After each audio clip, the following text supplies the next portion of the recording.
Hello बच्चों, welcome to के science academy. बच्चों आज हम लोग कर रहे हैं अल्कोहल फिनोल ईथर का सेकंड पार्ट। लास्ट क्लास में मैंने बच्चों आप लोग को बताया था, लास्ट वीडियो जो हमारा अल्कोहल फिनोल ईथर में था उसमें मैंने प्रिपरेशन सारा करवा दिया था, फिजिकल प्रॉपर्टीज करवा दिया था। उसके बाद एसिडिटी जो था हमारा अल्कोहल का, फिनोल का और उसके कंपेरिजन था वो भी करवा दिया था मैंने। और जो एनसीईआरटी का एक इंटेक्स्ट क्वेश्चन था उसमें अरेंज करने का वो भी मैंने करवा दिया था एसिडिटी वाले का।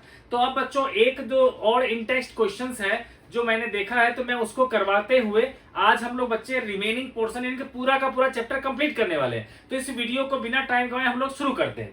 देखो बच्चों, अभी जो मैं बुक ले रहा हूं और ये इंटेक्स्ट क्वेश्चन है बेटा। देखो हमने इंटेक्स्ट एसिडिटी तो कर लिया है। अब देखो बेटा, इंटेक्स्ट क्वेश्चन है आपका 11.8। अगर आप देखो बच्चे, इंटेक्स्ट क्वेश्चन है 11.8 और ये पुरानी बुक है मेरे पास जिसमें पेज नंबर है 343। इसमें देखो क्वेश्चन क्या पूछा है कि ortho and para nitrophenol are more acidic than phenol, draw the resonance structure of the corresponding phenoxide ion. Mainly क्या पूछ रहा है बेटा, लास्ट क्लास में ना मैंने आपको बताया था कि जब भी हम ऑर्थो और पैरा नाइट्रोफिनॉल की बात करते हैं फिनॉल से, तो क्योंकि nitro group minus are effect show करता है इसीलिए वो एसिडिटी को फिनॉल की बढ़ा देता है, इसलिए ऑर्थो और पैरा नाइट्रोफिनॉल ज्यादा एसिडिक होता है फिनॉल से। तो अब ये कह रहा है आपसे कि उसका रेजोनेटिंग स्ट्रक्चर बना करके तब ये प्रूव करके बताओ। ठीक है बच्चों, तो ये बेटा क्वेश्चन नंबर हो गया है हमारा 11.8। ठीक है, देखो बेटा 11.8 है हमारा इंटेक्स्ट क्वेश्चन। ठीक है, तो देखो इसमें क्या रखा है बच्चे कि ऑर्थो और पैरा नाइट्रोफिनॉल और फिनॉल में कंपैरिजन करके बताओ। ठीक है, तो ये रहा बेटा जी OH, ये रहा हमारा NO2, ये हो गया ऑर्थो नाइट्रोफिनॉल, है ना। अब है बेटा पैरा नाइट्रोफिनॉल की बात करेंगे हम लोग। OH, NO2, है ना, और एक है हमारा फिनॉल OH। सिर्फ फिनॉल लेना है ना। तो देखो बच्चे, हमें कह रखा है इस तीनों का बता दो, है ना। ओके बच्चे, तो मैं बेटा क्या करता हूं कि तीनों का ही करके बता देता हूं। ठीक है, हमें तीनों का कॉन्जुगेट, तो बेटा ऑर्थो का लेता हूं। देखो सबका हमें फिनॉक्साइड आयन का बताना है। ठीक है, यानी कि सब में से H+ निकाल दो, तो क्या होगा हमारा। देखो बच्चे O नेगेटिव है हमारा, है ना, और यहां पर डबल बॉन्ड है, यहां डबल बॉन्ड है, यहां डबल बॉन्ड है N। फिलहाल तो इसको हम NO2 ही लिखते हैं। ठीक है, अब देखो बच्चे ये यहां जाएगा, ये यहां जाएगा, है ना, तो क्या हो जाएगा, कहोगे sir O double bond N, O double bond हो गया। देखो बच्चे, ओके बच्चे, ये हो गया हमारा नेगेटिव चार्ज, डबल बॉन्ड और NO2। ठीक है, फिर क्या होगा, ये यहां पर आ जाएगा, है ना, और ये आ जाएगा बच्चे यहां पर। तो फिर क्या बनेगा हमारा, तो यहां पर लिख देता हूं मैं। मुझे लगता है तीनों का बनाना जो है में ज्यादा टाइम लग जाएगा, इसलिए मैं ऐसा करता हूं बच्चे, दोनों का ही बना करके मैं आपको दिखा देता हूं। डबल बॉन्ड O, है ना, ये होगा बच्चे। अब देखो यहाँ पर NO2 भी लगा हुआ है, N double bond O, coordinate bond O। ठीक है, अब नेक्स्ट स्टेप में क्या करूंगा, इस नेगेटिव चार्ज को यहां दे दूंगा, इस डबल बॉन्ड को उठा करके यहां पर दे दूंगा इस कॉर्नर पे। तो क्या होगा, देखो ये आ गया बेटे हमारा, यहाँ पर नेगेटिव चार्ज है, फिर N है, डबल बॉन्ड O है और कोऑर्डिनेट बॉन्ड O है, और यहाँ पर हमारा था डबल बॉन्ड से नेगेटिव बना था और ये बना था double bond double bond double bond O, है ना। अब क्या होगा बच्चे, ये नेगेटिव चार्ज चला जाएगा यहाँ पर और ये डबल बॉन्ड उठ के चला जाएगा यहाँ पर। तो इससे क्या हो जाएगा, ये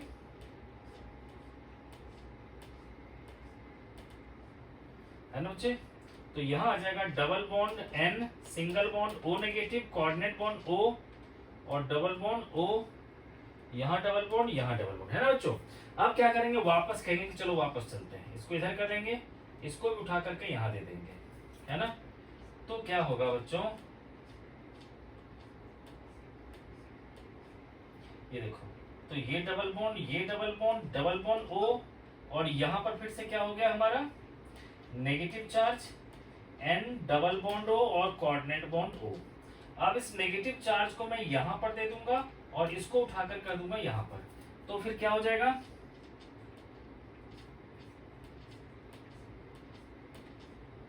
यहाँ देखो बच्चे, यहाँ आ जाएगा हमारा single bond O negative, double bond double bond double bond और N डबल बॉन्ड O और कोऑर्डिनेट बॉन्ड O, है ना बच्चों। तो जैसे बच्चे हमने NO2 के लिए क्या किया था, यहाँ पर देखो यहाँ तक तो बच्चों कॉमन ही होता है। अगर यहाँ पैरा वाले सिचुएशन बेटा अगर यहाँ पर NO2 आता हमारा, है ना, तो ये भी हमारा वही होता है जैसे N डबल बॉन्ड O। तो यहाँ पर जैसे कि ना बेटा अगर यहाँ पर हमारा NO2 है ना, जैसे छोटा सा एग्जांपल ले लेता हूं मैं, इसमें बेटा जो फर्क पड़ेगा जो पैरा लेने से वो दिखा देता हूं मैं, कि यहाँ पर बेटा जी आएगा हमारा N double bond O coordinate bond O, है ना, ऐसा अगर लिखा रहेगा आपका, है ना, तो क्या करोगे आप, नेक्स्ट स्टेप में आप यहाँ पर दे दोगे, इसको यहाँ दे दोगे, ठीक है ना बेटा। तो क्या आ जाएगा हमारा, ऐसे में फिर क्या होगा, double bond N single bond O minus, है ना, फिर कोऑर्डिनेट बॉन्ड O, है ना, और डबल बॉन्ड O और बाकी का जो है एज इट इज है। फिर लास्ट स्टेप में क्या करेंगे, इसको यहां से ले आएंगे, इसको उठा करके वापस दे देंगे। यही बेटा जी जो होगा हमारा पैरा में जो है आपका नॉर्मल फिनॉक्साइड से अलग होगा। तो देखो ऐसा आ गया। अब क्या आ गया बच्चे, तो यहाँ पर N double bond O coordinate bond O और फिर से आ गया नेगेटिव चार्ज, जिसको उठा करके आप दे सकते हो, है ना बेटा आगे।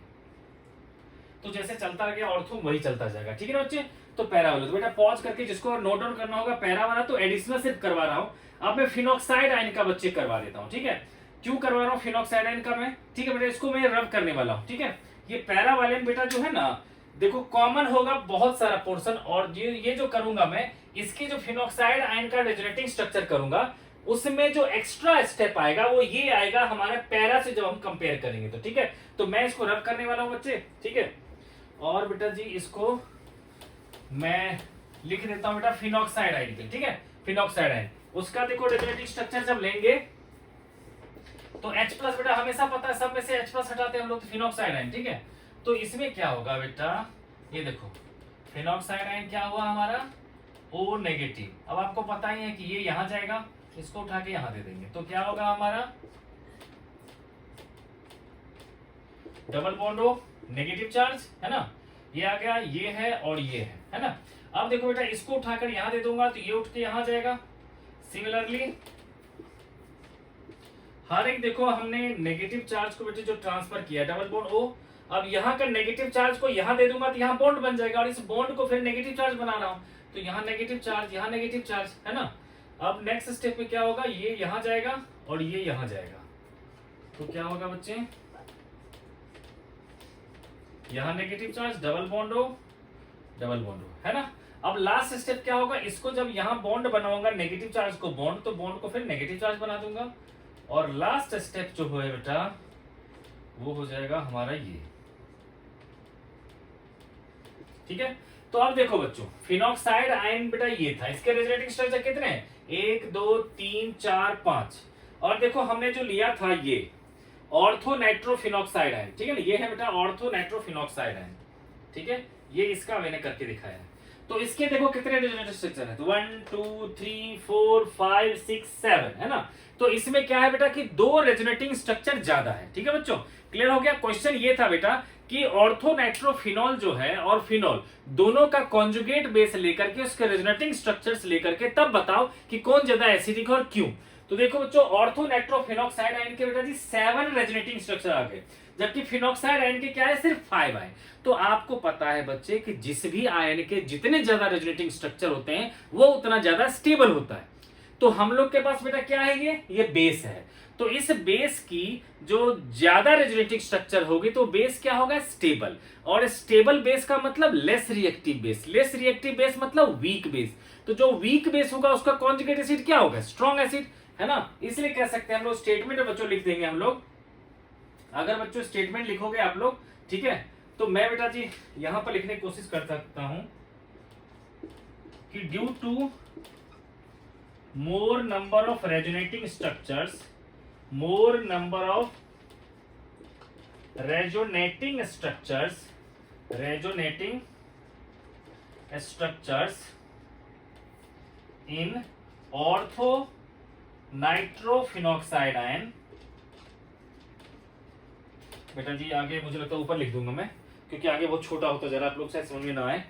मैं बेटा ऊपर वाला को रब करके ऊपर लिख देता हूँ, ठीक है। तो बहुत सिंपल से बेटा जी आप लोग चाहो तो फटाफट लिख भी सकते हैं, मैं ओरली बोल रहा हूँ। ठीक है बच्चा, बेटा जिसको पॉज करके लिखना होगा इसको नोट डाउन कर लेना, मैं इसको बेटा हटा रहा हूं। तो बेटा देखो इसमें क्या था ना, हमें क्वेश्चन कंपेयर करना था हमें कि ऑर्थो नाइट्रोफिनॉल और पैरा नाइट्रोफिनॉल को फिनॉल के साथ कंपेयर करना था, ठीक है। तो वही हम लोग बच्चे डिस्कस कर रहे हैं। तो देखो बेटा स्टेटमेंट क्या लिखेंगे हम लोग कि due to more number of resonating structures, more number of resonating structures, resonating structures of, ठीक है बेटा, ortho nitrophenoxide ion, ortho nitrophenoxide ion, phenoxide ion और para nitrophenoxide ion, para nitrophenoxide ion, ठीक है। देन, ठीक है बेटा, देन और ले लेंगे हम लोग phenoxide ion, then phenoxide ion, they are more stable, है ना, दे आर मोर स्टेबल, ठीक है बेटा, they are more stable, hence less basic, hence less basic, है ना बेटा। देयरफॉर, यह स्टेटमेंट लिख देते हैं बेटा, therefore their conjugate acid, their conjugate acid, therefore their conjugate acid orthonitrophenol, orthonitrophenol और पैरानाइट्रोफिनॉल, ठीक है बेटा, are more acidic, are more acidic than phenol, ठीक है बच्चे। तो हमें बेटा वही कंपेयर करना था कि बताओ ऑर्थो नाइट्रोफिनॉल और पैरा नाइट्रोफिनॉल में जो है ज्यादा एसिडिक कौन होगा, इसको रेजोनेटिंग स्ट्रक्चर से ड्रॉ करके दिखा दो। तो बच्चे क्लियर कट हो गया ये। अब चलते हैं बेटा जी बाकी की केमिकल प्रॉपर्टीज पे, ठीक है। तो देखो बच्चे, हमने बेटा जी एसिडिटी कर लिया, जो फर्स्ट केमिकल प्रॉपर्टीज था हमारा एल्कोहल्स का, फिनॉल्स का, है ना। अब बच्चे चलते हैं हम लोग नेक्स्ट, वो है एस्टरिफिकेशन रिएक्शन, ठीक है। तो देखो बच्चे एस्टरिफिकेशन रिएक्शन में क्या होगा हमारा, ये एल्कोहल जो है कभी भी कोई भी एसिड या उसके डेरिवेटिव से रिएक्ट करता है तो बनाता है एस्टर। तो सेकेंड केमिकल प्रॉपर्टीज है बेटा एस्टरिफिकेशन।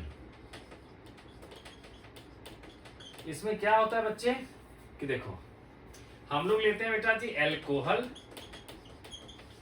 प्लस एसिड या फिर एसिड का derivative, acid derivative, derivative gives corresponding alcohol, gives corresponding ester, ठीक है बेटा। बेटा ऐसे समझने के लिए लिख दिया मैंने, अब मैं एग्जांपल देता हूं, ठीक है। एस्टर प्लस साइड प्रोडक्ट होता है ये। तो बेटा सबसे पहले एग्जांपल लेते हैं, देखो बेटा RCOOH है हमारा एसिड और R-OH है हमारा एल्कोहल। इसमें बेटा थोड़ा सा कैटलिस्ट लेते हैं हम लोग H2SO4 के फॉर्म में, है ना। और ये एक रिवर्सिबल रिएक्शन है, अभी एल्डिहाइड कीटोन वाले चैप्टर में आप पढ़ोगे इस चीज को, ठीक है बेटा। तो ये जो साइन है वो रिवर्सिबल का साइन है। तो होता क्या है बच्चे कि एसिड वाले पोर्शन से निकल जाता है OH ग्रुप, है ना। मतलब एसिड का कोई डेरिवेटिव होगा तो सोचना RCO के आगे वाला जो पोर्शन है वो निकल जाएगा एल्कोहल का H लेकर के, ठीक है बच्चे। एल्कोहल में से क्या निकलेगा H, और एसिड या इसके डेरिवेटिव में से RCO के अलावा जो पोर्शन होगा वो निकल जाएगा, ठीक है। और क्या बन जाएगा ये RCOOR प्लस, अब बाकी क्या बचा है इसका H, इसका OH मिलके क्या बना H2O, है ना बच्चे। इसी तरह से दूसरा कहोगे सर दूसरा एग्जांपल दे दो, तो बेटा लेता हूं मैं RCOCl जो एसिड हैलाइड है हमारा, है ना। अगर आपको ऐसे दिखने इसको लिखने में दिक्कत है तो मैं ऐसा करता हूं, लिख देता हूं RC+OCl प्लस ले लिया मैंने R-OH। तो मैंने क्या कहा बच्चों कि RCO के अलावा जो पोर्शन हो एसिड में और इसमें से H वो निकाल दो, तो क्या होगा बच्चे, RCOO प्लस HCl, है ना। इसी तरह से बेटा C पार्ट लूंगा मैं, आप कहोगे सर एसिड एनहाइड्राइड आ गया तो मैं कहता हूं आने देते हैं बेटा, प्लस R-OH, है ना। तो हमेशा की तरफ क्या बताया बच्चे, RCO के अलावा जो पोर्शन है वो, और अल्कोहल में से H, है ना बच्चे। तो क्या होगा ये RCOOR प्लस बचा है क्या बच्चे, देखो इसका H और इसका RCOO, तो यानी कि RCOOH, है ना। इसी तरह से आपने कहा सर एक और लास्ट एग्जांपल दे दो, तो मैंने कहा ठीक है, लो ये है बेटा जी RCONH2, अमाइड ग्रुप है ये, अमाइड, ये बेटा एसिड एनहाइड्राइड, ये एसिड हैलाइड, ये सब एसिड के ही डेरिवेटिव है। इस पर बेटा मैंने डाल दिया अल्कोहल का, तो फिर क्या होगा, देखो इसका, देखो RCO के अलावा क्या बचा, NH2, और इसका तो हमेशा H निकलता है, तो NH3 हो जाएगा साइड प्रोडक्ट, तो एक तो बन जाएगा बेटा RCOOR प्लस NH3, ठीक है बच्चों। तो ये बेटा जी इसके रिएक्शंस होते हैं, ठीक है, क्लियर हो गया सब कुछ। तो ये है बेटा एस्टरीफिकेशन रिएक्शन। अब बेटा जी थर्ड कैटेगरी के जो रिएक्शन है हमारे, वो क्या है कि जैसे अल्कोहल पे ना अगर आप डालते हो PCl5, PCl3, ये सब जो डालते हो आप रिएक्शन, जो आपने हेलो एल्केन में पढ़ रखा है, वही सब कुछ बेटा जी है हमारे थर्ड कैटेगरी में, ठीक है। तो बेटा थर्ड जिसमें आता है हेलोजनेशन, हेलोजनेशन, तो बेटा इसके लिए आपने पढ़ रखा है कि अल्कोहल पे जब आप डालते हो HBrZnCl2, है ना बेटा, तो बन जाता था RBr प्लस H2O, है ना। इसी पर बेटा जी आपने कहा था कि SOCl2 से डालेंगे तो क्या बनेगा, RCl plus HCl plus SO2, जिसमें बोला था प्योरेस्ट फॉर्म में निकलता है ये भी प्योरेस्ट फॉर्म है। एरो अप का मतलब क्या बेटा, वोलेटाइल कंपोनेंट निकल गया। इसमें बेटा अगर PCl3 डाल देंगे तो RCl बनता था प्लस H3PO3 निकलता था। अगर इसी में अगर PCl5 डाल देते थे तो RCl के साथ साथ POCl3 प्लस HCl निकलता था, है ना बच्चे। इस पर बेटा जी ROH पे डालते थे हम लोग NaBr और H2SO4, NaBr और H2SO4, है ना। तो क्या होता था बच्चे, RBr plus NaHSO4 plus H2O। आप लोग को बेटा इस रिएक्शन से कुछ याद आया? तो बेटा हेलो एल्केन वाले चैप्टर में क्वेश्चन पूछा गया था कि NaBr के साथ H2SO4 लेकर के RBr बन जाता है, लेकिन वही Ki के साथ H2SO4 लेकर के Ri नहीं बनता, क्यों? तो वहां बेटा जाकर जरूर देख लेना, है ना। तो ये सब बेटा जी रिएक्शन है। अब आता है बेटा जी नेक्स्ट, इसमें दूसरा जो रिएक्शन बेटा वो है डिहाइड्रेशन, ठीक है बेटा। टॉपिक है हमारा डिहाइड्रेशन ऑफ एल्कोहल, ठीक है। तो या इसको मैं ऐसा करता हूं, लिख लेता हूं, इसको लिख लेता हूं बेटा फोर्थ रिएक्शन, ठीक है। तो डिहाइड्रेशन ऑफ एल्कोहल, इसमें बेटा जो डिहाइड्रेशन होता है उसमें क्या होता है कि 3 डिग्री की सबसे आसानी से हो जाता है, 2 डिग्री की उससे कम, और 1 डिग्री की सबसे लास्ट में, यानी कि 3 डिग्री की रिएक्टिविटी डिहाइड्रेशन में सबसे ज्यादा होता है। तो होता क्या बच्चे, जैसे कि हमारे पास बेटा जी CH3 CH2OH है ना, इस पर मैंने अगर H2SO4 डाल दिया और इस पर अगर मैंने 443 केल्विन डाल दिया, है ना, अगर बेटा जी यहाँ पर 373 डालूंगा तो ध्यान रखना कि ईथर बनेगा, जो आगे बताऊंगा, ठीक है। लेकिन 443 केल्विन पे क्या होगा बच्चे कि ये आ जाएगा हमारा एल्कीन। कैसे? तो इस कार्बन से बेटा OH निकलेगा, इस कार्बन से H निकलेगा, है ना। तो क्या बन जाएगा ये CH2 डबल बॉन्ड CH2। इसमें बेटा रिएक्टिविटी ऑर्डर क्या बताया मैंने, इसमें जो रिएक्टिविटी का ऑर्डर होता है वो 3 डिग्री में सबसे ज्यादा, 2 डिग्री में उससे कम, 1 डिग्री में सबसे कम। कहोगे मतलब, तो ये हो गया बेटा कि 1 डिग्री में आपको 443 केल्विन लेना पड़ा, और H2SO4 जो सबसे ज्यादा स्ट्रॉन्गेस्ट एसिड है हमारा यहाँ पर। उसके बाद बेटा ना अगर हम 2 डिग्री और 3 डिग्री है तो हम माइल्ड जो है ना हम लोग एसिड भी यूज कर सकते हैं, जैसे H3PO4 यूज कर लेंगे, है ना। उसमें टेम्परेचर भी कम लेकर के, 3 डिग्री में सबसे कम टेम्परेचर पे होगा, 2 डिग्री में उससे हाई टेम्परेचर पे, और 1 डिग्री में उससे हाई टेम्परेचर पे ये रिएक्शन होता है।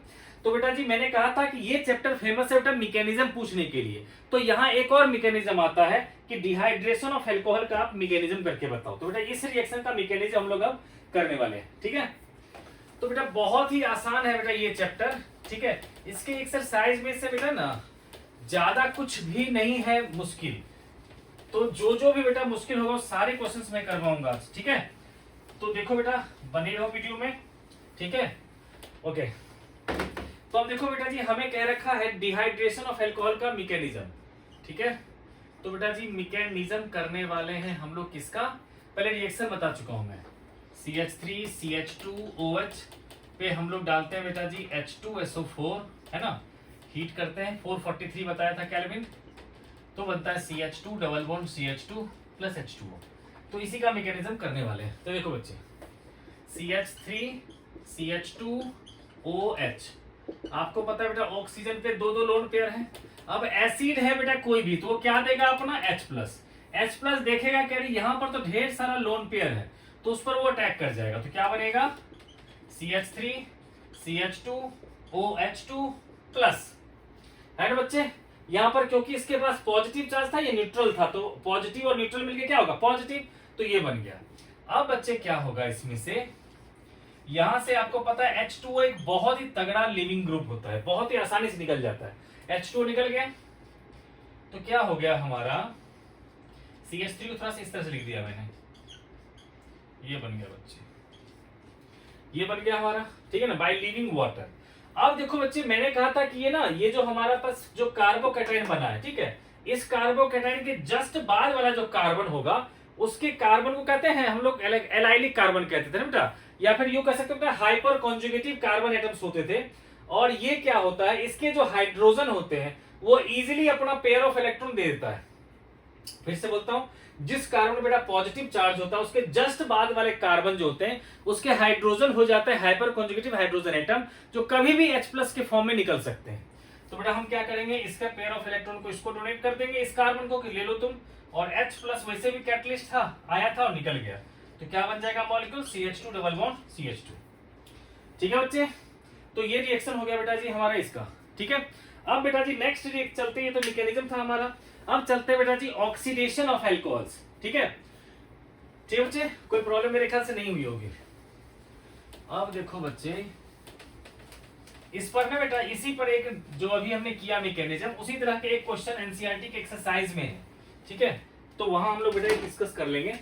अभी देखो हम लोग करने वाले बेटा जी फोर्थ केमिकल रिएक्शन जो है ऑक्सीडेशन, ठीक है, ऑक्सीडेशन ऑफ एल्कोहल्स।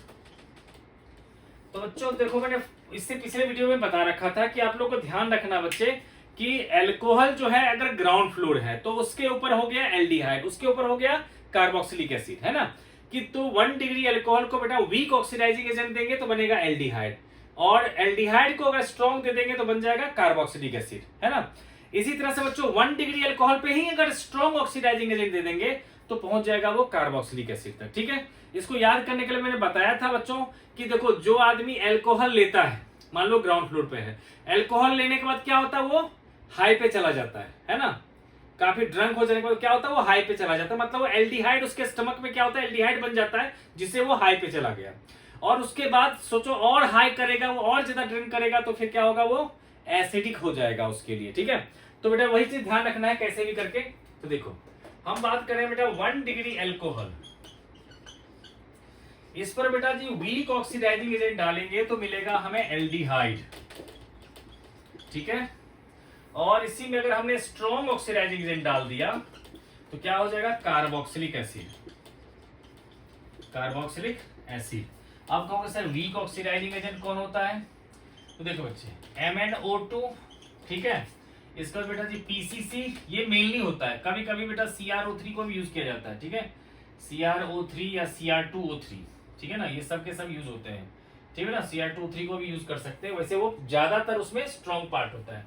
तो ये सब बेटा जी मेनली जो MnO2 है PCC ये सब वीक में यूज होते हैं, और स्ट्रॉन्ग ऑक्सीडाइजिंग एजेंट की बात करेंगे हम लोग, ठीक है ना, और मैंने CrO3 भी लिख लो बेटा, ठीक है।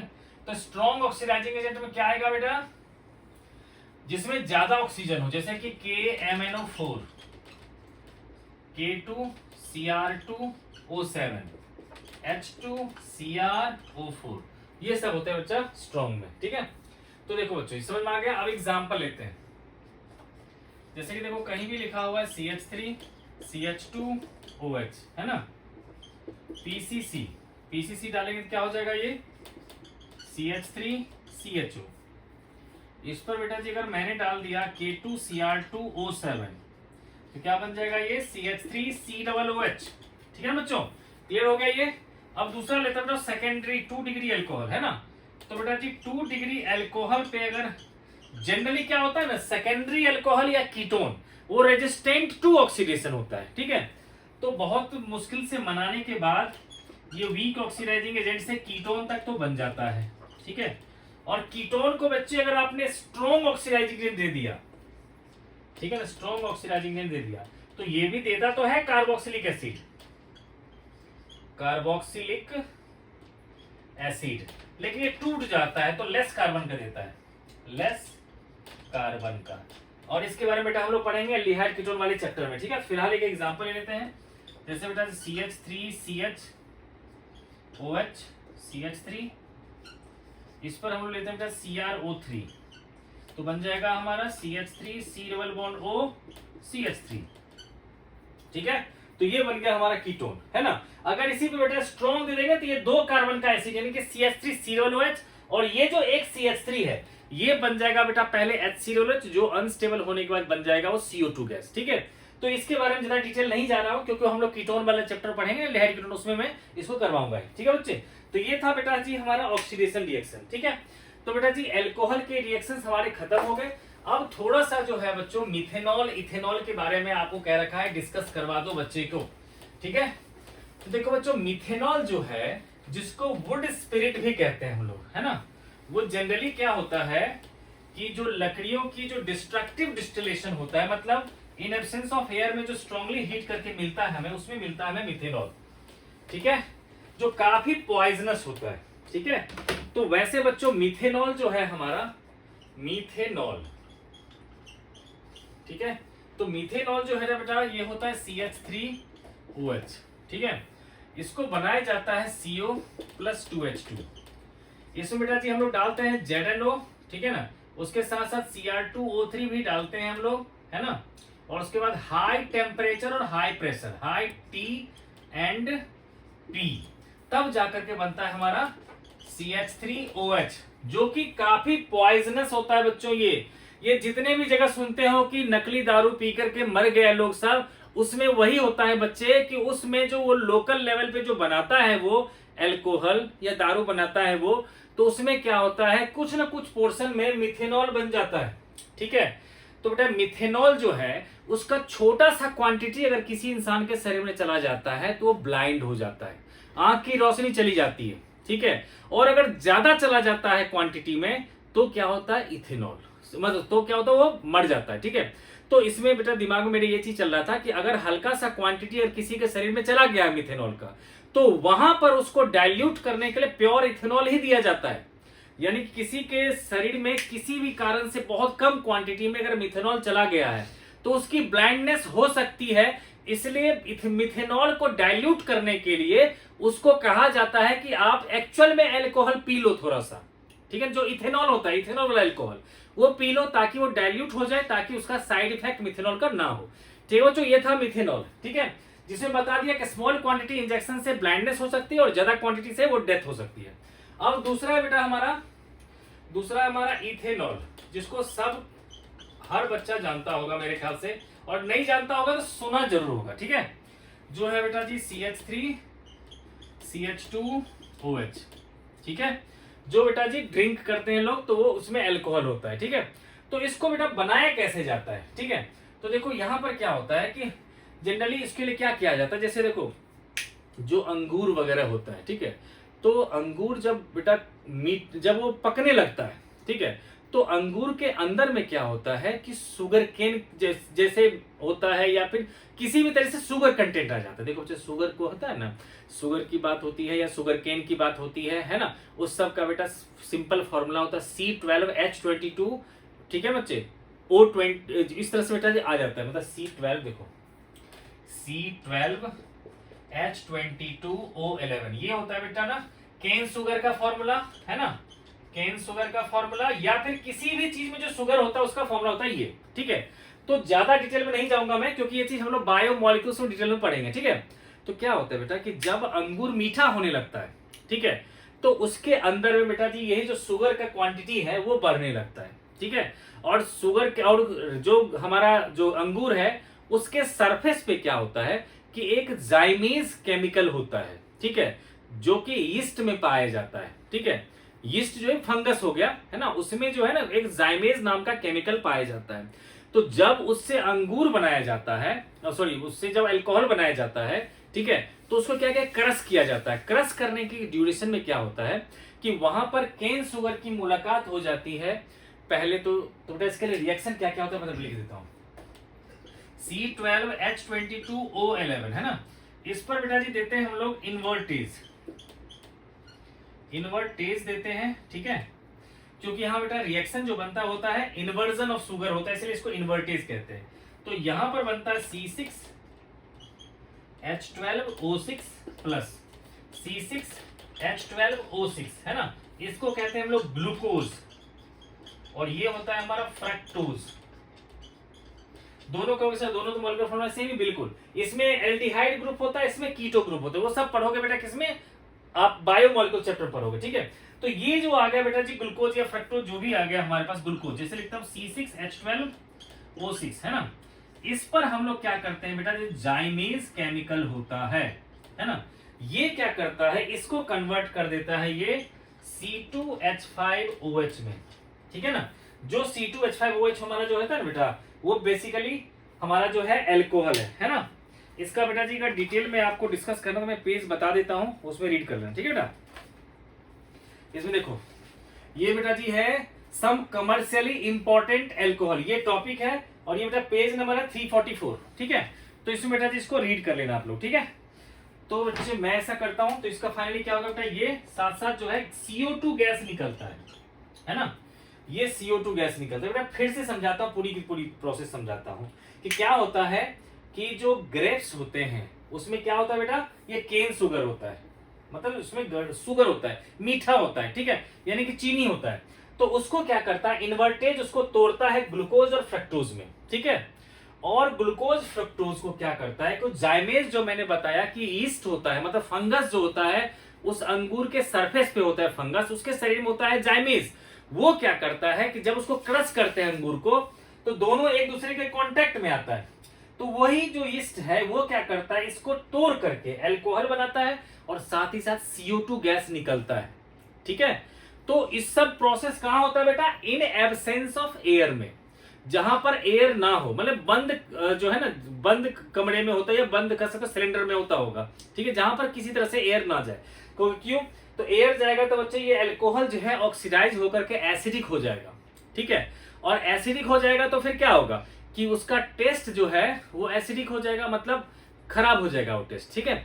तो इसीलिए क्या कहता है इन एब्सेंस ऑफ एयर बनाया जाता है, ठीक है। उसके बाद ये भी देखा जाता है कि उस कंटेनर में अल्कोहल की परसेंटेज लगभग अगर 14% बन गया, ठीक है, जो भी सैंपल है उसमें से 14% अगर अल्कोहल बन गया तो उस प्रोसेस को वहीं पर रोक दिया जाता है, ठीक है। क्योंकि ज्यादा अल्कोहल आ जाने के बाद हो सकता है कि फर्दर वो ऑक्सीडाइज होकर के उसका जो है एसिड बना ले और उसका टेस्ट खराब हो जाए, ठीक है। तो ये सब बच्चे बुक में दे रखा है, ठीक है।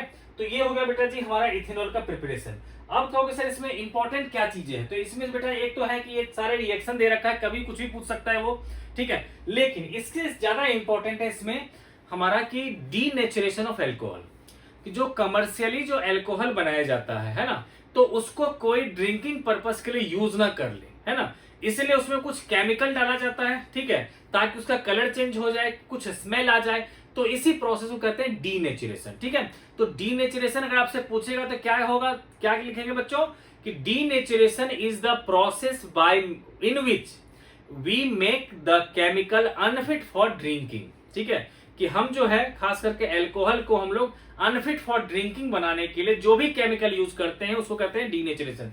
तो मैं फटाफट लिख भी देता हूं बेटा, ठीक है। तो बेटा टॉपिक क्या है हमारा, डीनेचुरेशन ऑफ एल्कोहल। तो डीनेचुरेशन है ना बच्चे। तो देखो बच्चे, क्योंकि बहुत सारे स्टेट ऐसे हैं हमारे देश में भी जहां पर अल्कोहल जो है वो बैन है ना, तो ऐसे में लोग कर सकते थे कि जो कमर्शियली जो अल्कोहल लेके आते हैं उसी से बना लेते, ठीक है ना। क्योंकि आपको बेटा पता ही है कि जो स्पिरिट होता है, जो फर्नीचर वगैरह में पेंट करने के लिए यूज होता है, उसमें भी अल्कोहल होते हैं, है ना। तो उसी से लोग बना लेते हैं, है ना, कुछ जगह भी बनाते हैं, है ना, कुछ जगह उसी स्पिरिट से जो है बनाते हैं, ठीक है। तो अब देखो बच्चों, denaturation of alcohol, denaturation of alcohols, ठीक है। इसको लिखेंगे बेटा जी, make unfit for drinking, make unfit for drinking, ठीक है ना। यहां पर लिखते बेटा make alcohol unfit for drinking, unfit for drinking, some chemicals are added, some chemicals are added called denaturation of alcohol, called denaturation of alcohol, of alcohol मतलब alcohol की प्रकृति को हमने चेंज कर दिया, उसके नेचर को ही चेंज कर दिया, ठीक है बच्चे। तो उसको कैसे करते हैं बेटा, तो हम लोग डालते हैं बेटा CuSO4 इम्पार्ट्स ब्लू कलर, ठीक है। तो मैं यहां पर लिखता हूं बेटा इम्पार्ट्स कलर, ठीक है। फिर लिखते हैं बेटा पीरिडीन, बोर्ड में लिखता हूं पीरिडीन, ठीक है। इसमें क्रिएट्स स्मेल, ये क्या करता है, बहुत ही गंदी बदबू आती है पीरिडीन डाल देने के कारण, ठीक है। तो कोई इसको पी ना सके इसलिए उसमें स्मेल प्रोड्यूस कर देते हैं, पीरिडीन से स्मेल आ जाता है और कॉपर सल्फेट क्या करता है, उसमें कलर ले आता है, ठीक है। तो इस तरह से बच्चे क्या हुआ, एल्कोहल हमारा खत्म। अब चलते हैं बेटा रिएक्शन ऑफ फिनॉल पे, ठीक है। तो बेटा फिजिकल प्रॉपर्टीज तो उसका करवा चुका हूं मैं, तो सीधा फिनॉल की हम केमिकल प्रॉपर्टीज की बात करेंगे, ठीक है। तो देखो बेटा फिनॉल जो है वो plus are effect showing group है ना। प्लस आर इफेक्ट तो बेटा जानते होगे ना, जो बेंजीन रिंग को एक्टिवेट कर देता है ना। तो लिखते हैं बेटा जी इलेक्ट्रोफिलिक, टॉपिक है हमारा electrophilic substitution reaction of phenols, ठीक है पुत्र। तो इसमें क्या होगा बेटा, सबसे पहला है हमारा नाइट्रेशन, इसमें है बेटा टॉपिक हमारा नाइट्रेशन, ठीक है।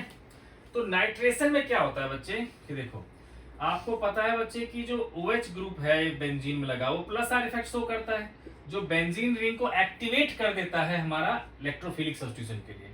तो हम लोगों ने पहले क्या डाला, डाइल्यूट HNO3। तो जैसे बच्चे डाइल्यूट HNO3 डालते हैं इन प्रेजेंस ऑफ H2SO4, तो कुछ NO2 प्लस आता है ना बच्चे, जो क्या करता है या तो ऑर्थो पे आएगा या फिर पैरा पे आएगा।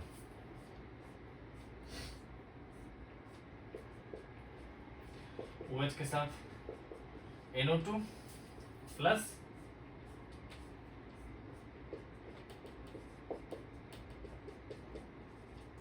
तो इसको कहते हैं हम लोग ऑर्थोनाइट्रोफिनॉल, और इसको कहते हैं बेटा पैरा नाइट्रोफिनॉल। तो बेटा अब इतने पर ही एक क्वेश्चन फिर से आ जाता है। क्वेश्चन ये पूछा जाता है बच्चे कि ये बताओ, देखो दो तीन तरीके से क्वेश्चन पूछा जाता है। पहला कि क्वेश्चन की पैरा नाइट्रोफिनॉल की बॉइलिंग पॉइंट ज्यादा होती है एज कंपेयर टू ऑर्थोनाइट्रोफिनॉल। इसी को दूसरी तरह से पूछा जा सकता है कि why orthonitrophenol is esteem volatile but not the para nitrophenol, ठीक है। तो एक शॉर्टकट में लिख देता हूं क्वेश्चन को ताकि समझ में आ जाए। Why orthonitrophenol has lower boiling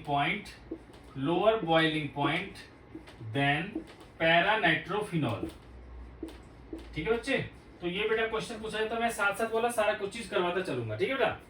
अब आंसर की बारी है बेटा, देखो।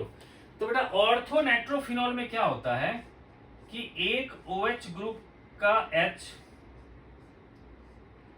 OH ग्रुप का बेटा H, NO2 का O, है ना।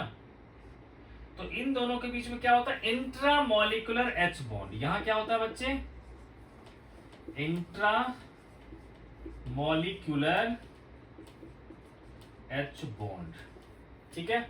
दूसरा बेटा पैरा नाइट्रोफिनॉल, देखो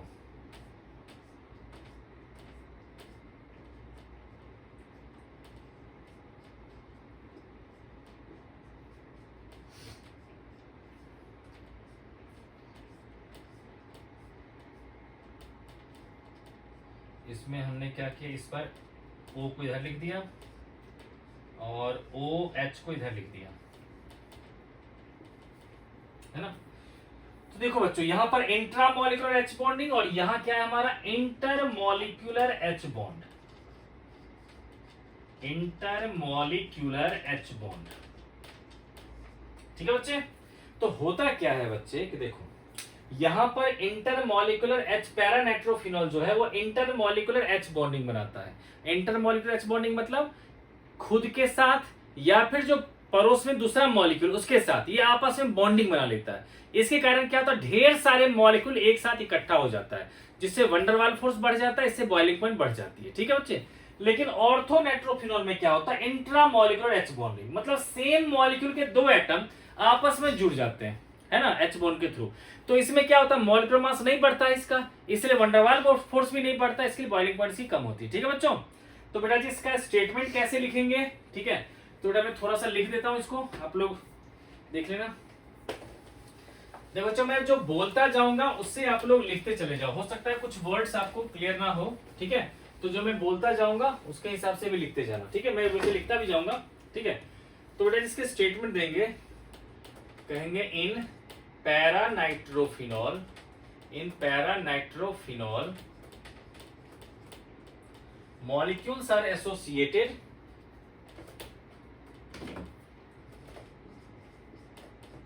molecules are associated through intermolecular H bond, intermolecular H bond, due to which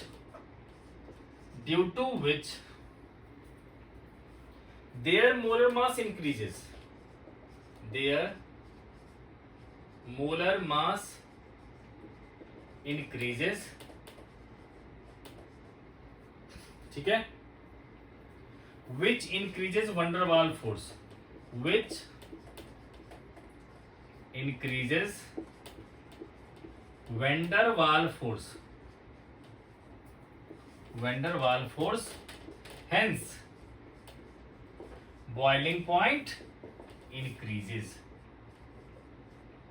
ठीक है ना, ये तो हो गया बेटा पैरानाइट्रोफिनॉल के लिए। ठीक है, अब ये डायग्राम बना ही दोगे, ठीक है, लिखोगे but in orthonitrophenol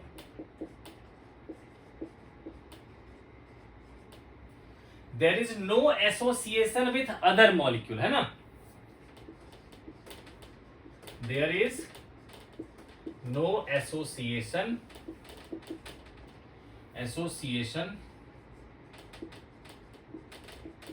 with other molecules,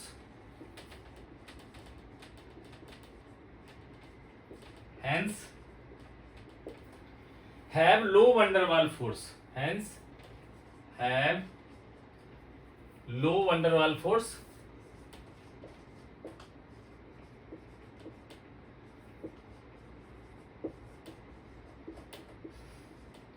and low boiling point. ठीक है, लो van der Waals force and low boiling point. ठीक है, तो ये बेटा जी इस क्वेश्चन का आंसर हो गया। अब बेटा जी इसको बेटा जी आप लोग पॉज करके नोट डाउन कर लेना। ठीक है, मैं फटाफट बोल दिया बेटा कि in paranitrophenol molecules are associated together through intermolecular H bonding which increases their molecular mass and hence van der Waals force increases which increases their boiling point. But in orthonitrophenol, there is no association with other molecule. That's why molecular mass does not increases. Hence, van der Waals force also does not increases. Hence, have low boiling point. ठीक है बच्चे? तो अब बेटा चलते हैं। तो dilute हमने HNO3 लिया था। अब लेते हैं बेटा जी कॉन्सेंट्रेटेड HNO3 लेंगे तब क्या होगा देखो। ठीक है, तो आपको पता है बच्चे कि हमारा OH ग्रुप क्या करता है, प्लस आर इफेक्ट शो करता है, तो वो एक्टिवेट कर देता है न्यूक्लियस, मतलब बेंजीन न्यूक्लियस को, है ना। तो उस कंडीशन में क्या होगा बेटा, सेकंड कि फिनॉल पर बेटा जी हमने जो है डाल दिया है बेटा जी HNO3 कॉन्सेंट्रेटेड, है ना, कॉन्सेंट्रेटेड H2SO4 के साथ, तो क्या होगा, तीनों पोजीशन पे NO2 ग्रुप आ जाएगा, OH, NO2, NO2, NO2। इसको क्या कहेंगे 2,4,6 ट्राई नाइट्रोफिनॉल, ट्राई नाइट्रोफिनॉल, जिसे प्यार से क्या कहते हैं, पिक्रिक एसिड कहते हैं, पिक्रिक एसिड। ठीक है बच्चे, तो ये होता है बेटा। अब उसके बाद बेटा जी नेक्स्ट जो रिएक्शन है हमारा, ठीक है ना, वो है बेटा जी ब्रोमिनेशन, है ना, या हेलोजनेशन। तो मैं लेता हूं बेटा जी ब्रोमिनेशन। इस ब्रोमिनेशन में क्या होगा बच्चे कि देखो, अगर पोलर सॉल्वेंट होगा तो मैक्सिमम हेलोजनेशन हो जाएगा, और नॉन पोलर सॉल्वेंट हो जाएगा तो थोड़ा सा कम होगा। तो जैसे बेटा नॉन पोलर मतलब जिसमें कार्बन लगा हो, जैसे कि हमारा है CCl4, CS2, है ना, ये सब अगर डाला तो क्या होगा, इसके रिस्पेक्ट में ऑर्थो या पैरा पोजीशन पे Br चला जाएगा। इसके रिस्पेक्ट में या तो यहां जाएगा Br, या फिर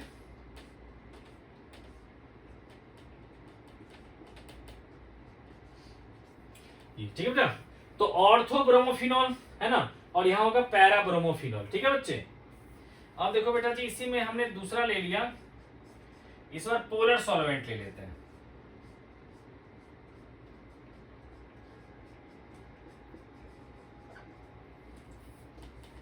यहां पर डालेंगे बेटा जी वाटर।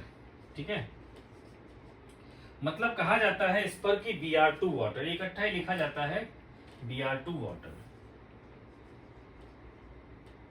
Br2 वाटर, है ना बच्चे। तो क्या होगा बेटा कि ये पोलर सॉल्वेंट होने के कारण तीनों ही पोजीशन पे OH के रिस्पेक्ट में Br, Br और Br।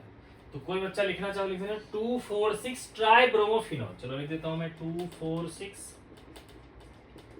ट्राई ब्रोमोफिनॉल बन गया हमारा, है ना बेटा। तो देखो बेटा यहाँ पर नॉन पोलर सॉल्वेंट था तो सिर्फ एक आया, या तो ऑर्थो पे या फिर पैरा पे, लेकिन यहाँ पोलर सॉल्वेंट आ गया तो इसलिए क्या हो गया, ये तीनों पोजीशन पे आ गया। ठीक है बेटा।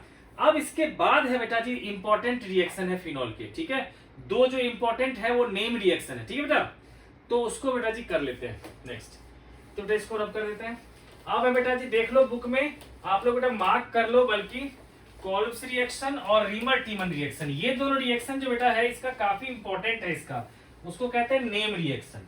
ठीक है, तो बेटा जी एक बोर्ड में क्वेश्चन आता है नेम रिएक्शन का, तो उसमें से ये आ सकता है। ठीक है, तो सेकंड है हमारा कोल्ब्स रिएक्शन।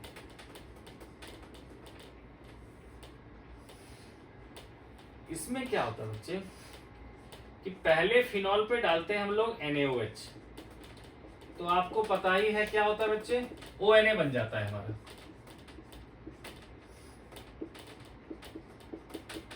ये जो होता है इससे ज्यादा एक्टिव हो जाता है। ठीक है, इस पर बेटा जी अगर मैंने CO2 और H+ डाल दिया, CO2 और H+ डाल दिया तो सीधा बन जाता है सैलिसाइलिक एसिड। मैं बच्चों आप लोग को बता देता हूं बेटा, सैलिसाइलिक एसिड। तो बेटा मार्क कर लेना इसको एसिड। ठीक है, मैं बताता हूं बेटा पेज नंबर। अब अगला जो है बेटा सैलिसाइल्डिहाइड बनाएंगे। ठीक है, तो बेटा जी मैं कहता हूं बेटा मार्क कर लेना आप लोग, ये सब इंपॉर्टेंट नेम रिएक्शंस है। ठीक है, जिसमें से बेटा है हमारा कहा गया फिनॉल के रिएक्शंस।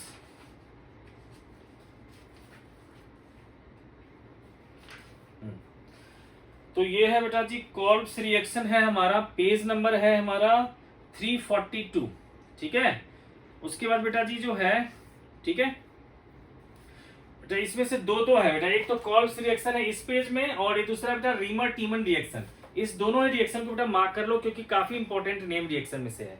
ठीक है, तो बेटा हम लोग चलते हैं नेक्स्ट, रीमर टीमन रिएक्शन।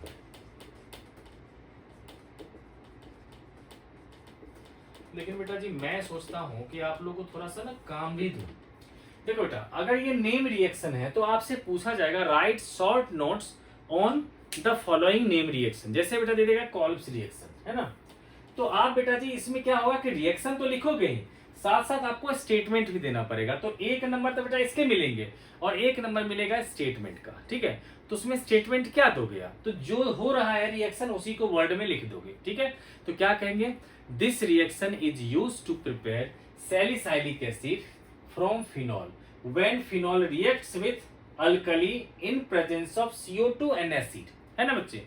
तो जो भी आपने रिएक्टेंट्स और जो भी कैटलिस्ट यूज किया उसके बारे में लिख दो, तो आपको बेटा जी स्टेटमेंट के भी एक नंबर उसके भी मिल जाएंगे, ठीक है बेटा। अब देखो बेटा रीमन टीमन रिएक्शन में क्या होगा कि फिनॉल है हमारे पास, इस पर लिया मैंने CHCl3, है ना, इन प्रेजेंस ऑफ NaOH। तो होता क्या है बच्चे, यहां पर भी कहानी कुछ इस तरह से हो जाता है, ONA और यहां पर आ जाता है बेटा CHCl2। फिर क्या होता है हमारा, हम लोग डालते हैं बेटा जी NaOH।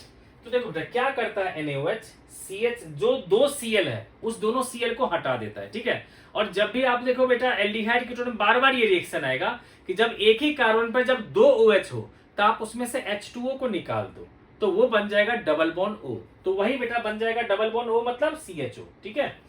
तो बेटा इसमें फर्स्ट ये डाल दिया, सेकंड में H+ डाल दिया, तो बन जाएगा हमारा सैलिसाइल एल्डिहाइड, ठीक है, OH एंड CHO, ठीक है बेटा। ये हो गया हमारा सैलिसाइल एल्डिहाइड, ठीक है। तो ये नेम रिएक्शन था हमारा, ठीक है। तो ये दोनों बेटा काफी इंपॉर्टेंट है। अब बेटा फोर्थ, ये सब तो रिएक्शन बेटा आप 11th में पढ़ रखे हो कि फिनॉल पे अगर हमने जेडन डस्ट डाल दिया तो क्या बनता था, बेंजीन, है ना बच्चे, जो इसको कहते हैं रिडक्शन रिएक्शन। इसमें तो बेटा जेडन डस्ट, तो क्या बनता था, ये बेंजीन बनता था हमारा प्लस ZnO बन जाता था, ठीक है। और बेटा इसके बाद फिफ्थ है ऑक्सीडेशन रिएक्शन। बेटा ये एक रिडक्शन रिएक्शन होगा कि मेटल ने दिया, बेटा ये Zn है, आप लोग कंफ्यूज मत करना, Zn डस्ट, ठीक है बेटा। अब बेटा नेक्स्ट है इसका ऑक्सीडेशन रिएक्शन। ऑक्सीडेशन रिएक्शन में क्या होता है बेटा, इस पर हमने डाल दिया अगर Na2Cr2O7, थोड़ा सा एसिडिटी भी कर देते हैं, H2SO4 भी डाल देते हैं, ये भी ऑक्सीडाइजिंग एजेंट की तरह बिहेव करता है, तो क्या आता है बच्चे, डबल बॉन्ड O, इसको कहते हैं बेटा जी बेंजोक्विनोन, ठीक है बेटा। तो ये आ गया बेटा जी हमारा, तो ये सारे के सारे रिएक्शन किसके थे बेटा, फिनॉल के, ठीक है बेटा, कोई प्रॉब्लम नहीं। अब बेटा जी हम लोग पढ़ेंगे ईथर की तरफ, ठीक है। तो ईथर बेटा बहुत ही इजी है, बहुत छोटा भी है टॉपिक और बहुत इजी भी है, तो आप लोग वीडियो में बने रहो बेटा, ठीक है। खत्म कर देते हैं आज उसको भी। देखो अब बेटा जी टॉपिक है हमारा ईथर का। तो देखो ईथर का मैंने बता रखा है कि पहले यूज किया जाता था बेहोश करने के लिए, है ना। तो देखो बेटा ईथर जो है हमारा, है ना, उसके पास एक ऑक्सीजन तो है, लेकिन जैसे एक ऑक्सीजन वाला हमारा जो है एल्डिहाइड कीटोन हो या फिर अल्कोहल हो, उतनी रिएक्टिविटी उसकी नहीं होती, ठीक है बेटा। तो बेटा जी ईथर को स्टार्टिंग से करते हैं, है ना। ईथर के बेटा IUPAC नेम पहले देख लेते हैं, मैंने उसके IUPAC नेम नहीं करवाया था, ठीक है। देखो बेटा अगर कहीं भी लिखा हुआ, देखो इसका CH3OCH3 है ना, इसका फंक्शनल ग्रुप बेटा जी O होता है, O के दोनों तरफ एल्काइल ग्रुप लग जाएगा, तो इसका कॉमन नेम होगा बेटा जी डाइमिथाइल ईथर। इसका कॉमन नेम क्या हो जाएगा, डाइमिथाइल ईथर। लेकिन जब मैं IUPAC नेम की बात करूंगा, है ना, तो उसमें क्या होगा बच्चे कि एक पोर्शन को हम एल्केन ले लेंगे, ठीक है, एक को ले लेंगे एल्कोक्सी, तो यहां तो संयोग से दोनों ही है सेम ही, ठीक है। तो बेटा इसको ले लिया मैंने एल्कोक्सी और इसको ले लेंगे एल्केन, तो इसका नाम क्या होगा, मिथॉक्सी मीथेन, ठीक है। अब दूसरा एग्जांपल लेते हैं बेटा C2H5OCH3। तो अब इस बार क्या हुआ कि दो अलग अलग ग्रुप हो गया, है ना। तो कॉमन नेम में क्या कहेंगे बेटा, अल्फाबेटिकल ऑर्डर में क्या आएगा, E पहले आएगा या M, तो कहोगे E, तो लिखेंगे इसको इथाइल मिथाइल ईथर, है ना बच्चे, कॉमन नेम में। लेकिन IUPAC नेम में क्या लिखेंगे, तो जो छोटा ग्रुप है वो एल्कोक्सी में चला जाएगा, तो ये एल्कोक्सी में चला जाएगा, है ना, तो कहेंगे मिथॉक्सी इथेन, ठीक है बेटा। तो ये इतना वीक जो है ना कह सकते हो रिएक्टिविटी होती है इसकी कि इसको हम सीनियर मानते ही नहीं है, कहोगे मतलब सर, तो देखो CH3 CH2 CH CH2 CH3, है ना, O(C2H5) है ना। तो देखो बच्चे, इसमें हमारा ये हमेशा ब्रांच में ही आता है, ठीक है। तो हम लोग बेटा कहीं से काउंट करें 1 2 3 4 5 ऐसा हो गया। तो क्या होगा, थर्ड कार्बन पे ब्रांच है, तो क्या कहेंगे इसको, 3-इथॉक्सी पेंटेन, ठीक है ना बच्चे। इसी तरह से बेटा जी बेंजीन के ऊपर अगर O लगा हुआ है, OCH3, इसका कॉमन नेम क्या होता है, एनिसॉल। एनिसॉल बेटा जी ANI लिखा है मैंने, ठीक है, कंफ्यूज बिल्कुल मत करना बेटा, एनिसॉल है ये।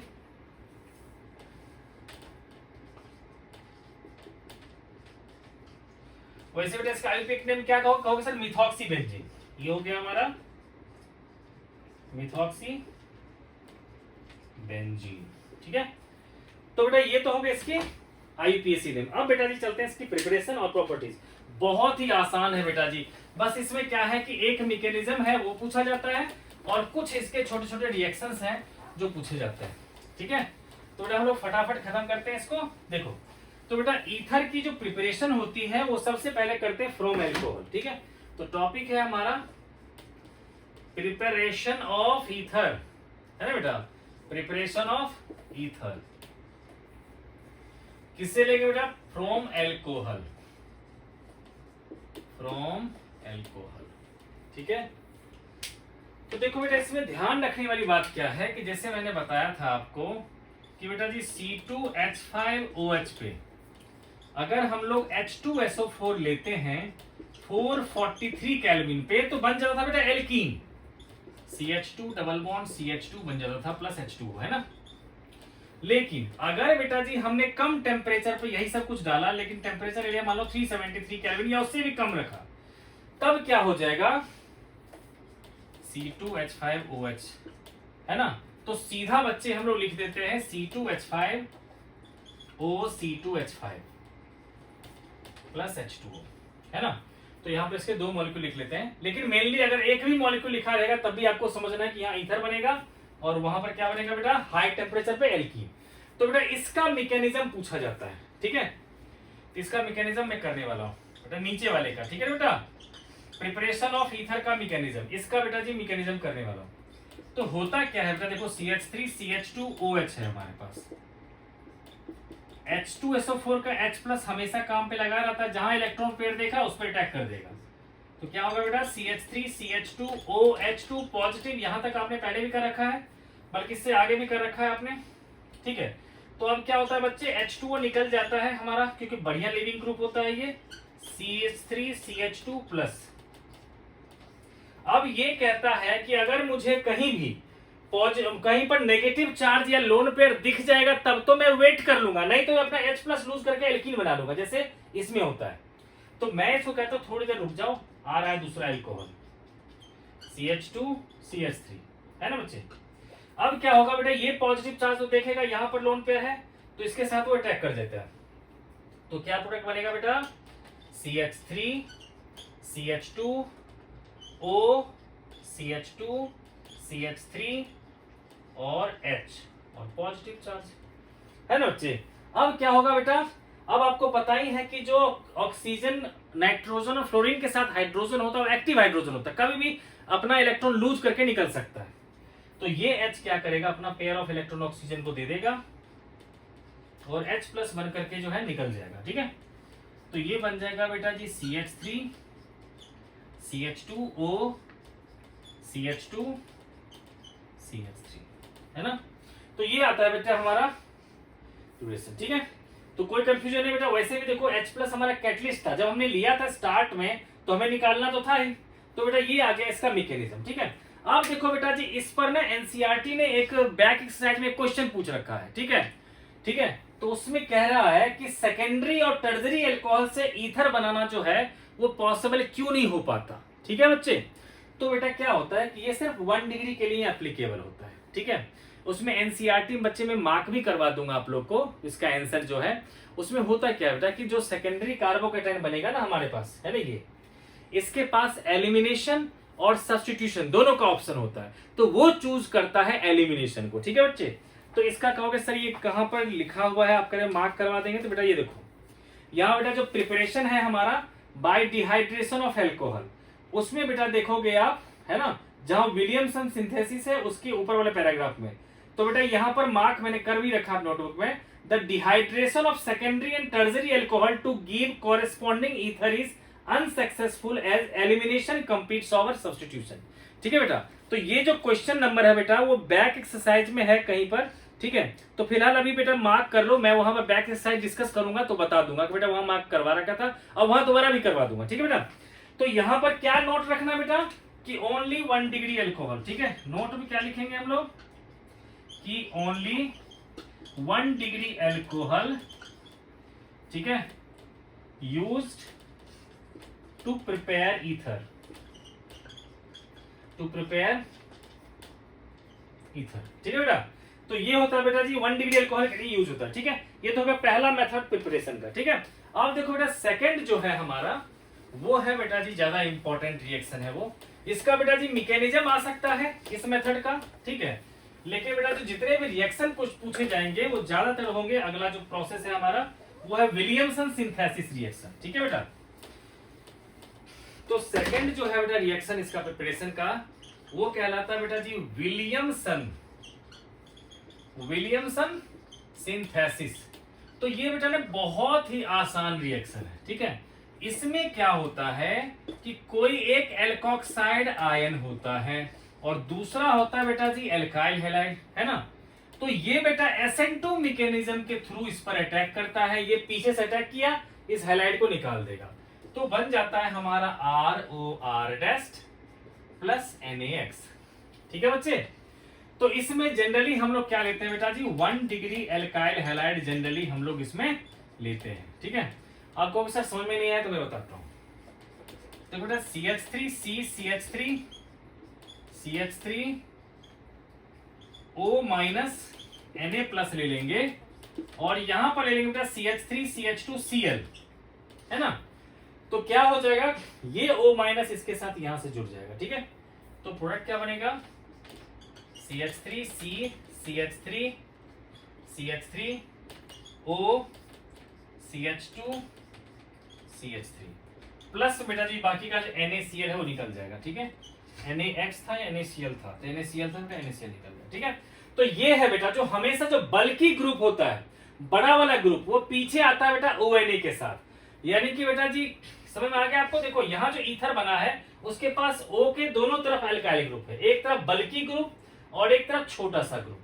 तो बल्की ग्रुप के साथ हम लोग बेटा लेंगे ONA, छोटे वाले के साथ ले लेंगे ऐसे। लेकिन कोई कहेगा सर बच्चा अगर मिस्टेक से ऐसा उल्टा कर दे तो क्या होगा, है ना, तो लिख लेते हैं बेटा। और ये क्वेश्चन भी पूछा गया है आपसे कि एक बच्चा जो है वो ऐसा कर देता है तो क्या करें, फिर बताओ। बच्चे तो बच्चे हैं, है ना। किसी बच्चे ने क्या कर दिया कि उल्टा कर दिया, है ना, तब क्या होगा, तब बच्चे क्या होगा, ठीक है, कि ये जो है बिहेव करेगा एल्कोहलिक KOH की तरह। एल्कोहलिक KOH का काम क्या है बच्चे, डिहाइड्रो हैलोजनेशन करना, मतलब जो भी एल्काइल हैलाइड है उसमें से एक कार्बन से हैलोजन और दूसरे कार्बन से हाइड्रोजन निकाल देना। ठीक है, तब जाकर के हमारा एल्कीन बनता है। ठीक है, तो यहां से मान लो बेटा जी HCl निकल गया, है ना, तो क्या बन जाएगा ये CH3CH3, है ना। अब मान लो बेटा इसका हाइड्रोजन निकला, इसका Cl निकल गया, तो डबल बॉन्ड CH2। ठीक है, तो ये आ गया बेटा जी हमारा उल्टा, यानी कि छोटे वाले पे हैलाइड लेंगे तो इथर आ जाएगा, लेकिन बड़े वाले पे हैलाइड और छोटे वाले पे ONA ले लेंगे तो ये आ जाएगा। क्योंकि सर ये रिएक्शन बोला आपने दे रखा है क्वेश्चन में, तो यस बेटा जी ये देखो क्वेश्चन नंबर जो है ये बेटा जी एग्जाम्पल 11.6। ठीक है, एग्जाम्पल 11.6 में दे रखा है आपको, कह रखा है the following is not an appropriate reaction for the preparation of टर्जरी butyl, जो है ना इथाइल ईथर, ये सेम चीज है, ये है बेटा टर्जरी ब्यूटाइल इथाइल ईथर। ठीक है, उसमें बेटा रिएक्शन वो ऐसा लिख रखा है, कह रखा है कि ये जो है एप्रोप्रिएट रिएक्शन नहीं है। ठीक है, तो आपसे कह रखा है कि इसको बनाने का सही रिएक्शन बताओ, और साथ ही साथ किसी बच्चे ने अगर ऐसा ले लिया तो क्या प्रोडक्ट बनेगा। ठीक है बच्चे, तो दोनों चीज को बेटा जी मैंने साथ साथ एक्सप्लेन कर दिया। ठीक है, समझ में आ रहा बेटा कि जब भी हमारा ईथर बनेगा तो बड़े वाले ग्रुप के साथ आएगा बेटा ONA, छोटे वाले के साथ आएगा हैलाइड। ठीक है, तो बेटा जी इसको देख लेना, आप लोग कर लेना क्वेश्चन को, मैं आगे बढ़ रहा हूं। ठीक है, तो बेटा एक कह रखा है कि अगर मान लो सर आपको मिथॉक्सी बेंजीन बनाना है तो क्या करोगे?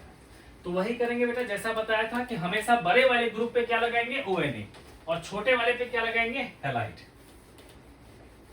ठीक है, तो बेटा जी अगर मान लो बेटा जी हमें बनाना है, ठीक है, OCH3 बनाना है, तो क्या करना पड़ेगा बेटा? देखो सर, बड़े वाले जो ग्रुप है ना उस पर ले लो फिर ONA, और छोटे वाले पे ले लेंगे बेटा जी Br। ठीक है, तो ये बन जाएगा, है ना बच्चे? तो ये रहा बेटा जी हमारा प्रिपरेशन। ठीक है, अब साइड प्रोडक्ट क्या हो गया बेटा, तो NaBr लिख लेते हैं साइड में। अब आता है बेटा इसकी फिजिकल प्रॉपर्टीज।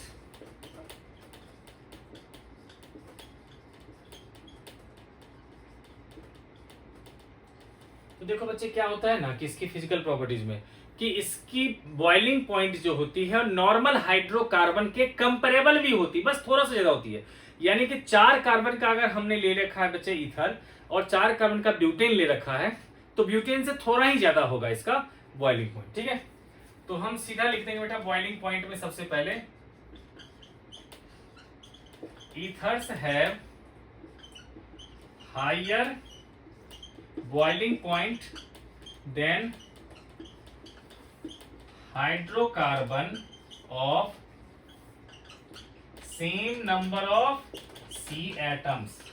ठीक है ना बेटा, लेकिन बेटा एल्कोहल में पढ़ाया था मैंने कि ईथर से बेटा बहुत ज्यादा होता है एल्कोहल का, उसके पास भी एक ही ऑक्सीजन है, लेकिन उसमें क्योंकि इंटरमॉलिक्यूलर एच बॉन्डिंग आपस में हो जाता है, ठीक है, इसलिए उसमें ज्यादा बॉइलिंग पॉइंट होता है। ठीक है बेटा, ये तो होगा बॉइलिंग पॉइंट का। दूसरी बात लिखेंगे कि lower member of ether, lower member of ether, lower member of ethers are soluble in water, are soluble in water, है ना बेटा, due to formation of intermolecular, due to formation of intermolecular H bond, intermolecular H bond, है ना बच्चे? जैसे कि मान लो R है ना, तो बेटा जी कोई भी हमारा वाटर है ना, HOH है ना, इसका H इस O के साथ इंटरमॉलिक्यूलर H बॉन्ड बना लेता है। ठीक है, समझ बात बेटा? तो इसीलिए क्या होता है, लोअर मेंबर जो होते हैं सिर्फ वाटर में सॉल्यूबल, ज्यादा मेंबर नहीं होते, ज्यादा कार्बन वाले नहीं होते। क्यों नहीं होते ज्यादा कार्बन वाले? क्योंकि बेटा ज्यादा कार्बन एटम बढ़ने के साथ साथ क्या होगा, नॉन पोलर कैरेक्टर बढ़ता जाएगा। ठीक है बेटा, तो ये था बेटा इसका फिजिकल प्रॉपर्टी, जो ज्यादा इंपॉर्टेंट भी नहीं है। तो हम लोग बेटा चलते हैं इसकी केमिकल प्रॉपर्टीज। तो केमिकल प्रॉपर्टीज बेटा अभी जो रिएक्शन करने वाले हैं वो बेटा बहुत ही मजेदार रिएक्शन है इसके। ठीक है, और वो क्वेश्चन आते भी हैं। ठीक है, तो अभी देखो बेटा जी कितना आसान है इसका रिएक्शन। तो आता है बेटा जी केमिकल प्रॉपर्टीज। तो बेटा इस चैप्टर में मैंने बताया कि क्या क्या चीज इंपॉर्टेंट है अभी तक पता है बेटा। एक तो बताया बेटा नेम रिएक्शन, दूसरा बताया एसिडिटी, तीसरा बताया मैकेनिज्म। ठीक है, अब देखो केमिकल प्रॉपर्टीज में क्या होगा बेटा कि जैसे कि आपके पास ईथर है, अगर इस पर आपने HI डाल दिया तो एक तो बनेगा एल्कोहल और दूसरा बनेगा एल्काइल हैलाइड। ठीक है, बट यहाँ पर बेटा आराम से थोड़ा सा समझना है। ठीक है, अभी हम लोग बेटा जब ईथर बना रहे थे तो क्या कर रहे थे, बड़े वाले ग्रुप पे लेते थे ONA है ना, और छोटे वाले ग्रुप पे लेते थे हैलाइड, है ना। तो लगभग हमें यही याद रखना है। ठीक है, तो क्या करना है बेटा जी, ये बिगर एल्काइल ग्रुप हमेशा ध्यान रखना है, बिगर एल्काइल ग्रुप, और ये क्या होगा, स्मॉलर एल्काइल ग्रुप। लेकिन एक एक्सेप्शन आता है, उसको बताऊंगा अभी बस। तो एक दो एग्जांपल लेते हैं, CH3 CH CH3 CH2O CH C2H5 मान लो है ना बेटा। अच्छा, बेटा बिगर एल्काइल ग्रुप कौन होगा, ये। इसके साथ क्या कह रहा है, H ले लेना, मतलब OH बना देना, तो मॉलिक्यूल बन जाएगा CH3 CH3 CH2OH plus C2H5 आए, है ना बच्चे। इसी तरह से एक और ले लेते हैं एग्जांपल, CH3 CHO C2H5 और CH3 प्लस HI ले लिया, क्या होगा बेटा, बड़ा वाला ग्रुप ये, इसके साथ OH चला जाएगा तो मॉलिक्यूल क्या बनेगा, CH3 CH OH CH3 plus C2H5I। लेकिन बेटा जो एक्सेप्शन है वो ज्यादा इंपॉर्टेंट है बेटा जी, वो ये ध्यान रखना है कि अगर इस दोनों साइड में से किसी एक साइड अगर कोई टर्जरी एल्काइल ग्रुप है तब उल्टा हो जाएगा। ठीक है, हो गया मतलब। तो देखो अगर बेटा जी CH3C CH3O C2H5 है, इस पर अगर मैंने HI डाल दिया तो क्या होगा बच्चे, इसमें उल्टा हो जाएगा, बड़े वाले के साथ I चला जाएगा। CH3C CH3 के साथ चला जाएगा बेटा I प्लस C2H5 के साथ OH। ठीक है बच्चे, आपको सर कुछ भी आपको मर्जी है कुछ भी लिख देते हो आप कभी भी, है ना। तो बेटा इसका मैकेनिज्म भी बता देता हूं मैं कि क्यों होता है ये। ठीक है, तो मैं बेटा ऊपर वाला हटा देता हूं, है ना।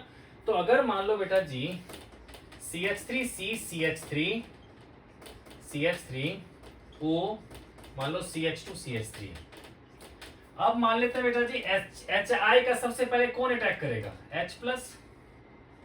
तो जब बच्चे इस पर अटैक करेगा H प्लस तो क्या बन जाएगा, CH3OH पॉजिटिव CH2 CH3।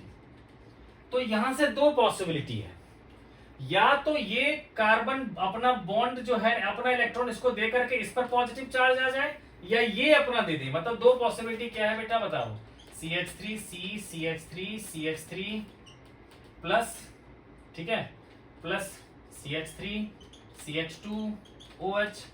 या तो ये पहली पॉसिबिलिटी है ना बच्चे, या दूसरी पॉसिबिलिटी क्या होगी,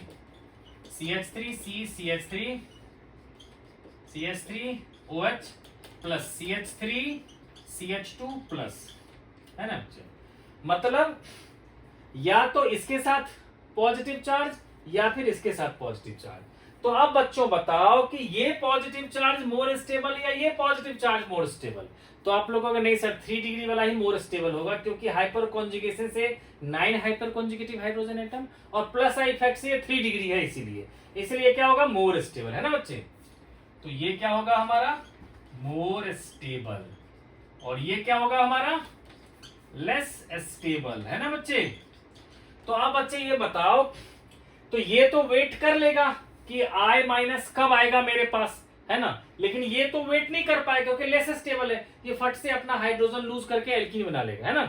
तो बेटा फाइनली क्या होगा, I माइनस का वेट ये करेगा तो I माइनस इस पर अटैक करके क्या प्रोडक्ट बना लेगा, ये। मेरे ख्याल से बच्चों थोड़ा बहुत समझ में आ गया होगा आपको। ठीक है, अगर बेटा जी दिक्कत है तो मैं इधर वाला को रब कर देता हूं ताकि आपको ना क्लियरली दिख जाए।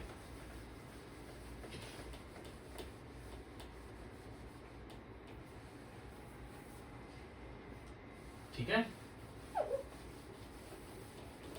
ये तो बेटा इसका मैकेनिज्म। ठीक है, तो बेटा अब इस पर बेस में कुछ क्वेश्चन दे रखा है एनसीईआरटी के इंटेक्स्ट क्वेश्चन में, तो उसको बेटा साथ साथ कर लेते हैं हम लोग। ठीक है, तो देखो बच्चे इस पर क्वेश्चन जो है ये बेटा जी है हमारा एग्जाम्पल 11.7। ठीक है, तो बेटा जी एग्जाम्पल 11.7 के फटाफट डिस्कस करते हैं। एग्जाम्पल 11.7 इसमें कह रखा है कि मॉलिक्यूल दे रखा बेटा कुछ इस तरह से। पहला दे रखा है CH3 CH2 CH CH3 और CH2O CH2 CH3, है ना। इस पर बेटा मैंने डाला है HI, तो क्या बनेगा, तो आपको क्या बताया था बच्चों, बड़े वाले पे जाएगा हमारा OH और छोटा वाला बनेगा I, तो क्या बन जाएगा बेटा प्रोडक्ट, तो इससे इधर वाला पूरा पूरा OH, यानी कि मॉलिक्यूल बन जाएगा CH3 CH2 CH CH3, है ना, और CH2I, है ना, CH2OH प्लस CH3 CH2I, है ना, छोटे वाले पे I। सेकेंड लेते हैं बेटा, अब ये बेटा 3 डिग्री है, क्या है मॉलिक्यूल हमारा, CH3 CH2 CH2O CH3 CH3 और CH2 CH3। इस पर बेटा HI डालेंगे तो क्या होगा, अभी तो बताया बच्चे क्या, कि अगर दोनों में से किसी एक तरफ अगर 3 डिग्री हो तो उसके साथ I चला जाएगा, छोटे वाले के साथ OH। तो मॉलिक्यूल क्या बनेगा, CH3 CH2 CH2 OH plus C CH3 plus बना हमारा CH3 C CH3 CH3 I, है ना बच्चे। थर्ड है बेटा, थर्ड है इसका कि बेंजीन रिंग दे रखा है हमारा CH2O और फिर से बेंजीन रिंग दे रखा है ना, इस पर HI डालेंगे। तो देखो बच्चे, अगर यहां से तोड़ते हैं तो ये होगा 2 डिग्री और यहां से तोड़ते हैं ये क्या होगा 1 डिग्री। तो बेटा जी मैंने क्या कहा कि हैलाइड जाना चाहिए सिंपल वाले पे, यानी कि 1 डिग्री वाले पे। तो क्या बनेगा बेटा,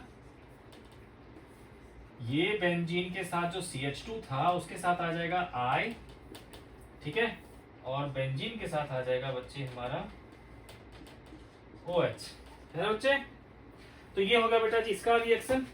इसी तरह से बेटा ना इन टेक्स्ट क्वेश्चन भी बेटा जी लास्ट में दे रखा है 11.12, तो बेटा वो आसानी से हो जाएगा आपका, ठीक है। अब फटाफट बेटा जी इसके जो है एरोमेटिक के जो सब्स्टिट्यूशन रिएक्शन है उसको करते हैं, फिर एक्सरसाइज की तरफ चलेंगे, ठीक है बेटा।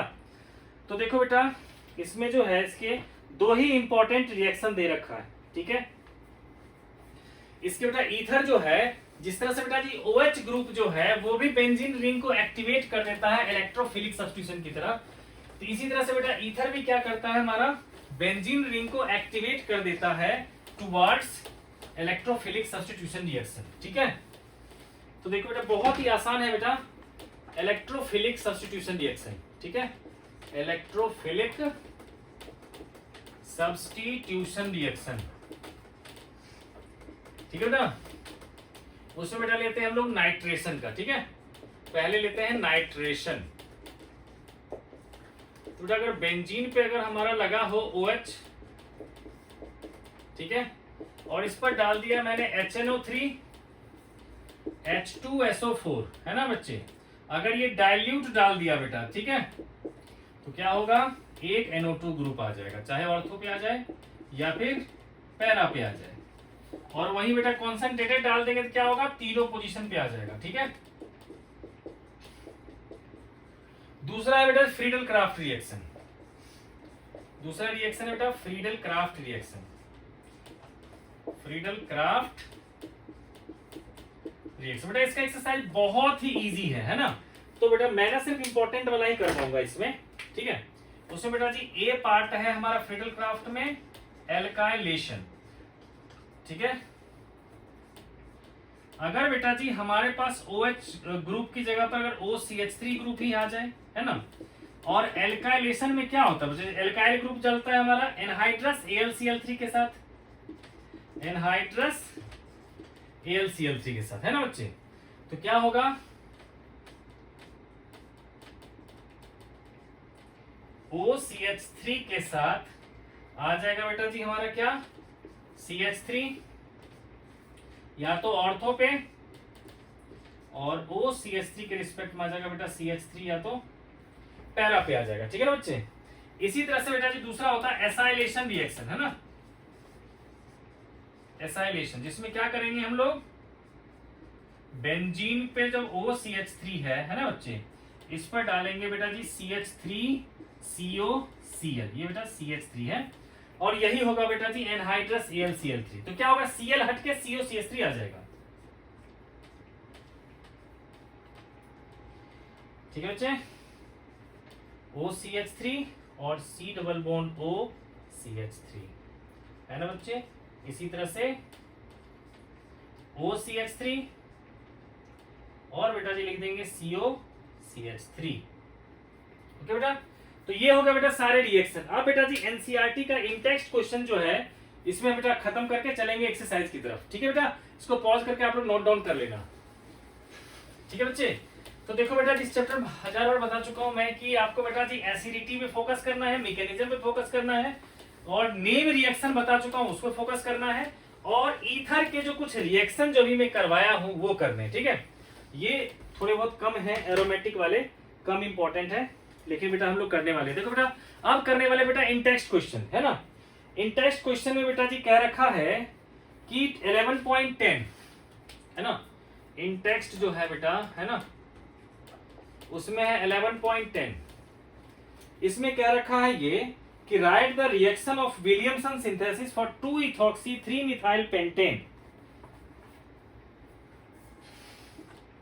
2-इथॉक्सी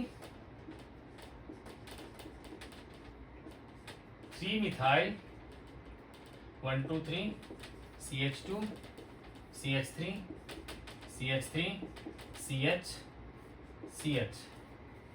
ठीक है ना, तो ये कह रखा है कि ये हमें प्रिपेयर करना है और स्टार्ट कहां से करना है, तो इथेनॉल और 3-मिथाइल पेंटेनॉल। हमें बेटा जी कह रखा है 3-मिथाइल पेंटेनॉल मतलब CH2